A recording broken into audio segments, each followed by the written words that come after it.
In Ganesh Puran, Lord Mahaparvati Mata is asking to Lord Shiva, I want to be immortal.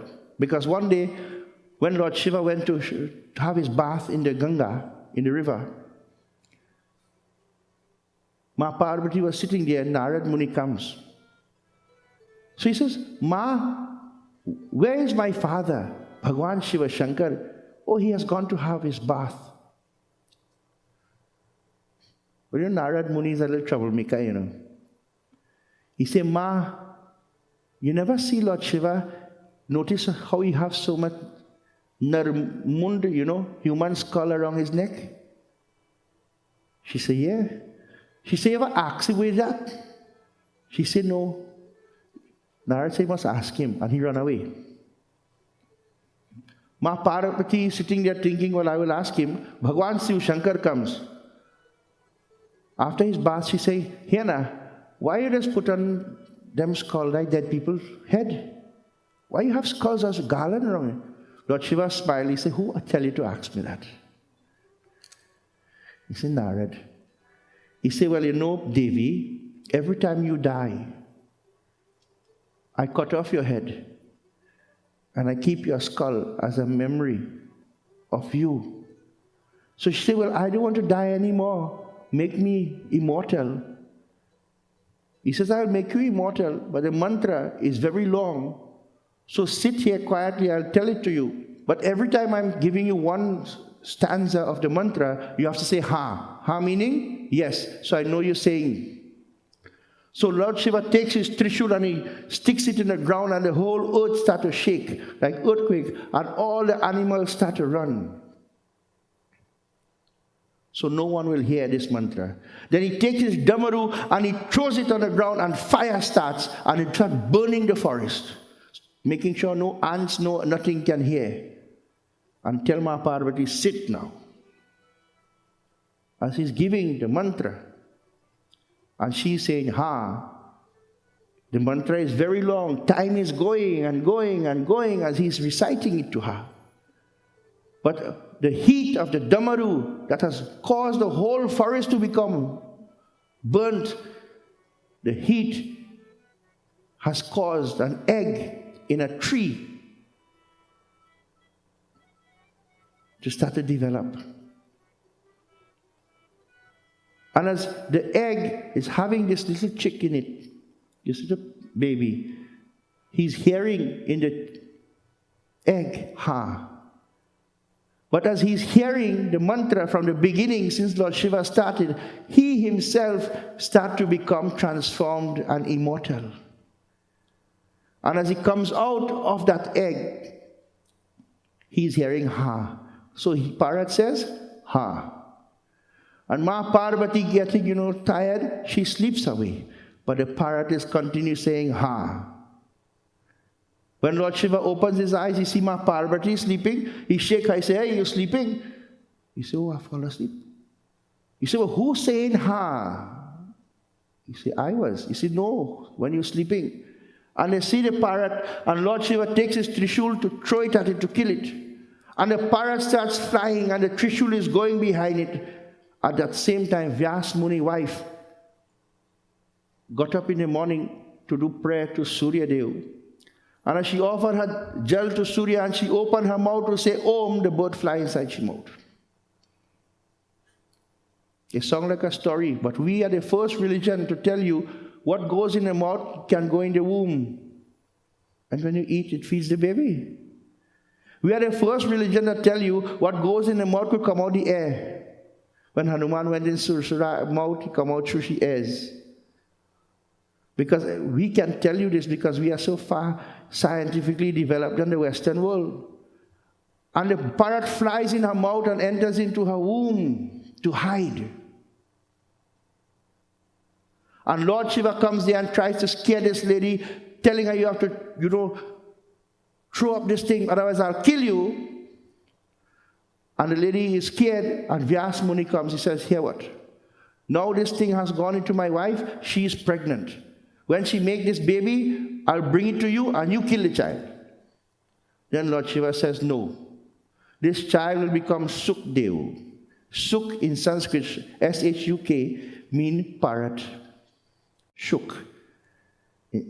So your child will become Sukdevo. He will know all the scriptures. He will be undying. He will become immortal. He is part manifestation of Vishnu Bhagwan. And when he was born, he and his father walking one day to tell you who is this person. Some lady were bathing in a pond. They had no clothes on.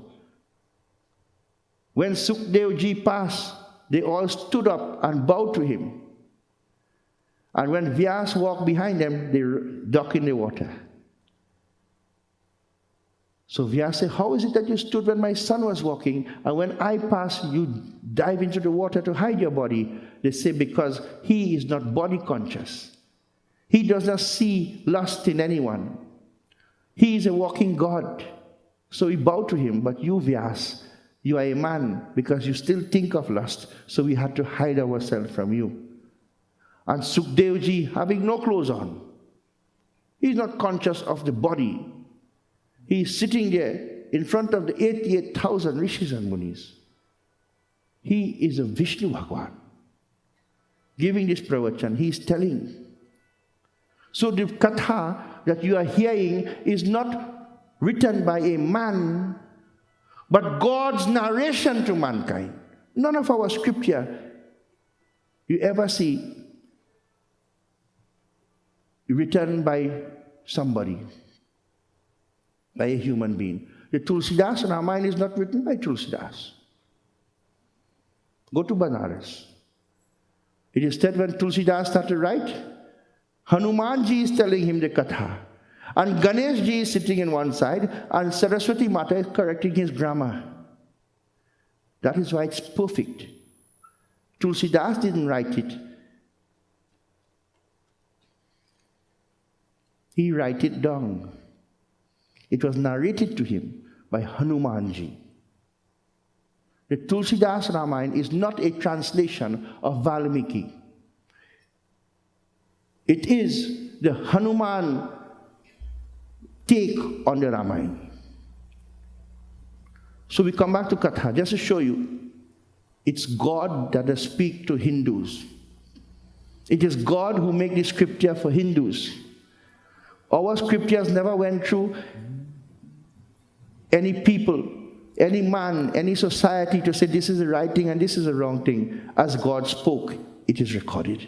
And we are listening thousands of years after to the same thing that was said thousands of years before.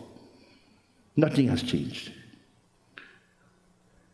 And so he is telling the holy pilgrimage spots, the Puranas, the Vratas, the fastings will all will all be in its glory.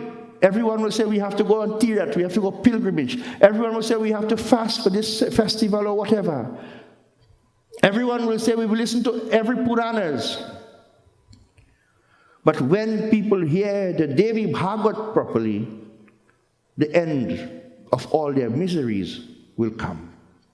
What he continues to say, in this verse we listen.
तक मनुष्य को यह पाप रूपी अटवी कलेश और निरंतर कंटक देने वाले हैं, जब तक श्री देवी भागवत रूपी परशा प्राप्त नहीं होते हैं. And so, the forest of sins, which gives pain to people, which is filled with many thorns, continues to destroy the minds and hearts of humanity until the acts of the Devi Bhagavat is listened to, which cuts away all the sins and all the sorrows and all the thorns in your life. You know, today many people are looking for peace in their lives. Many people are trying to find answers. Why am I suffering so? Why is it, oh God, that I am living a good life, yet nobody does talk to me? Why is it that I try my best to do what is right? I may not be perfect, yet I see people doing wrong things and are being praised. In my own job, people who carry news get promotion, and people like me who working so hard, I'm still where I am. And you ask the question. And sometimes you pray, sometimes you get frustrated, sometimes you ask, I wonder if we really have a God. But I want to tell you something. You don't think I just ask that same question? For me to walk no way, I just a pandit. But I did not walk. You know, we ask a question. When I used to teach, I used to ask that same question. People doing wrong things, yet they're living happily. And people trying to do good things, they're always being pressured. Why? Is God not listening to my prayer? Is God not helping me? Should I change my religion? Should I stop believing in anything that's good and go and do bad just as everyone? The same thing a fellow called Uddho asked to Lord Krishna. How foolish people living in luxury, and Pandita Firata Bhikhari, and learned people, Pandit means learned person, any learned people in any sphere of life, they have to live in poverty. Why? God knows why. You know why? We must accept. You see, Bhagavad Gita teaches us this.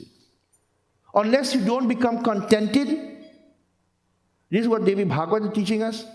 Unless you don't become contented, you will never have advancement.